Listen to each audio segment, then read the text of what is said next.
கார கிளீன் பண்ணிட்டு இருந்த அப்பாவுக்கு தன் குழந்தை ஸ்க்ரூ டிரைவர் வச்சு ஏதோ கிறுக்கிட்டு இருக்கிற மாரி தெரிஞ்ச உடனே, அந்த ஸ்க்ரூ டிரைவர பிடுங்கி அந்த பாப்பாவோட கைய வந்து நல்லா அடிச்சுட்டாராம்.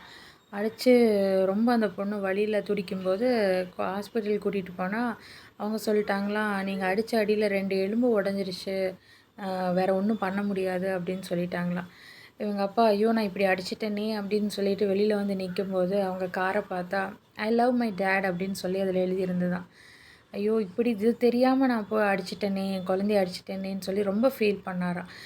வேதத்தில ஒரு வார்த்தை சொல்லப்பட்டிருக்கு. ஒருவன் தன் சொந்த ஜனங்களையும், விசேஷமாக தன் வீட்டாரையும் விசாரியாமற் போனால், அவன் விசுவாசத்தை மறுதலித்தவனும், அவிசுவாசியிலும் கெட்டவனுமாய் இருப்பான் அப்படின்னு சொல்லப்பட்டிருக்கு.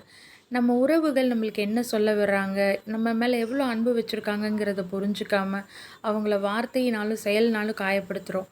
அத நம்ம மாத்திக்குவோம். God bless you.